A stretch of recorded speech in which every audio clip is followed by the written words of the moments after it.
Good evening, crime enthusiasts. Today, I'm bringing you one of the most disturbing cases in American criminal history. A story so shocking that after hearing it, you'll never look at a roadside burger stand the same way again. This is the tale of Joe Metheny, a serial killer whose crimes went far beyond murder into territory that's almost too horrific to imagine. A troubled beginning. Joe Metheny was born in March 1954 in Baltimore, Maryland. His childhood was far from ideal. His father worked manual labor jobs and struggled with alcoholism, while his mother tried desperately to care for 6 children on barely enough money to survive. When Joe was just 2 years old, the family moved to Terre Haute, West Virginia, hoping for a fresh start. But tragedy struck in 1961 when Joe's father died in a car accident. His mother, now a single parent, was forced to work multiple jobs, waitressing by day, driving trucks by night, and taking any odd jobs she could find just to keep food on the table. This meant the children were often left alone, turning Joe into what was then called a latchkey kid. Children who came home to empty houses because their parents were working. From his mother's perspective, Joe seemed like a happy, well-behaved child who did reasonably well in school and loved riding his bike. She had no idea of the darkness that was growing inside him. Joe later claimed he felt abandoned by both parents, first by his father's death, then by his mother's constant absence. In 1973, at age 19, Joe enlisted in the army. According to his mother, he spent most of his military career in Germany as a field artillery soldier, though Joe himself claimed he served in Vietnam. What's certain is that during his service, he developed a serious heroin addiction that would plague him for years. After leaving the military, Joe drifted through various manual labor jobs, working in lumber yards, driving trucks, barely scraping by. His addiction to drugs and alcohol consumed most of his earnings, and he frequently found himself homeless, living in camps with other down-and-out individuals. It was in one of these camps that Joe met a woman, also struggling with addiction. Despite their circumstances, they formed a relationship and had a son together. For a brief moment, it seemed like Joe's life might turn around. He managed to keep steady work as a truck driver and believed he was finally on the right path. The breaking point. But Joe's world shattered when he returned from a long-haul trip to Germany. Walking through his front door, he discovered that all his belongings were gone. Worse still, his girlfriend had vanished, taking their 6-year-old son with her. Joe later learned that she had left with another man and was now living on the streets. His son had been taken by Child Protective Services due to neglect and abuse. This betrayal ignited a rage in Joe that would have devastating consequences. He became obsessed with finding his ex-girlfriend and getting revenge. The first kills. In late summer of that year, Joe's search led him to a homeless camp under a bridge near Hanover Street. Unable to find his ex-girlfriend, but convinced that people there knew where she was, Joe's fury exploded. He returned to his truck, grabbed an axe, and in a fit of rage, attacked 2 men he believed had information about his ex's whereabouts. But Joe wasn't finished. Paranoid that others had witnessed his attack, he killed a fisherman who happened to be nearby. Then, believing a woman in the camp might talk to police, he gave her drugs, and when she couldn't tell him what he wanted to hear, he brutally murdered her as well. He would later claim he killed 5 people that night under the bridge.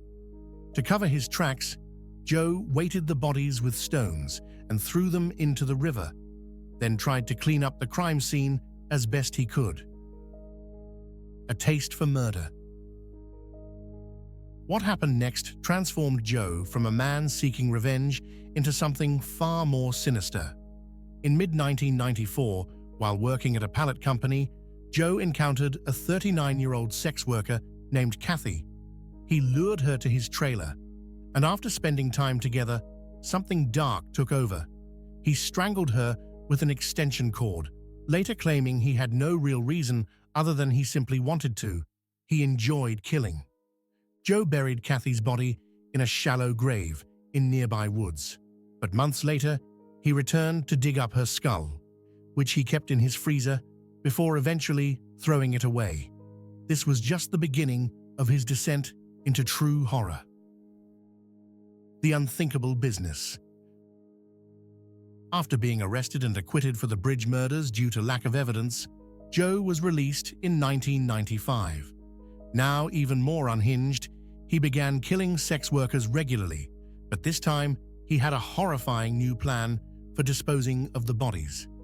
Joe started dismembering his victims, storing body parts in freezers at his workplace. But then came the most shocking twist of all. He decided to mix the human flesh with beef and pork, forming it into burger patties. He opened a small roadside grill stand and began selling these burgers to unsuspecting customers. According to Joe's later confessions, customers never complained about the taste. In fact, they often complimented his burgers, saying the meat had a particularly good flavor. Joe claimed that human flesh tastes similar to pork, so when mixed together, it was undetectable. For months, he operated this grotesque business, using it to dispose of evidence while making money. The final victim and capture. Joe's reign of terror finally ended on December 11, 1996, when he encountered 23-year-old Kimberly Spicer, a struggling single mother who occasionally worked as a sex worker to make ends meet. Joe lured her to his trailer, but when she was there, his rage exploded. He stabbed her 26 times before dismembering her body and storing the parts in his freezer. But Joe had been growing careless. When he invited Rita, a 36-year-old acquaintance, to his trailer to do drugs, he attempted to assault her. Rita managed to escape, climbing over a 6-foot barbed wire fence and flagging down a passing truck. She immediately went to police with Joe's exact location. On December 15, 1996, Joe Metheny was arrested. Surprisingly, this massive man, weighing over 400 pounds, offered no resistance and immediately began confessing to crimes that shocked even seasoned investigators. Confessions and trial. Joe confessed to killing at least 10 people, providing disturbing details about each murder. He described how he had brutalized his victims and disposed of their bodies, including the horrific burger operation. However, prosecutors could only prove 2 murders, those of Kathy and Kimberly. During his trial, Joe showed no remorse, stating that he had no real reason for killing other than that he enjoyed it. He was sentenced to death for Kimberly's murder and 50 years for Kimberly's killing. Shockingly, Joe actually appealed to keep his death sentence, but in 2000, it was commuted to life without parole. The end. Joe Metheny died in his prison cell in 2017, at age 62. Before his death, he wrote what he called a confession, reiterating his crimes and ending with a chilling warning. The next time you're riding down the road and you happen to see an open pit beef stand, that you might want to think about it before you take a bite of that sandwich, because you never know who you might be eating. Closing thoughts.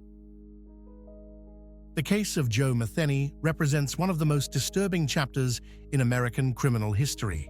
His crimes went beyond murder into territory that challenges our understanding of human evil. The idea that innocent people may have unknowingly consumed human flesh at his roadside stand adds a layer of horror that continues to disturb investigators and true crime enthusiasts to this day. This case serves as a grim reminder that evil can hide behind the most ordinary facades, even something as simple as a roadside burger stand.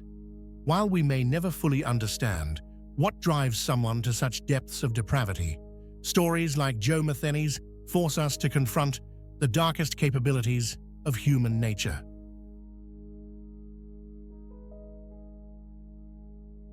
Thank you for listening to this disturbing but important story. Let me know your thoughts in the comments below. And as always, stay safe out there. Until next time, if you found this story compelling, please consider subscribing and sharing. Your support helps bring these important stories to light and ensures that the victims are never forgotten.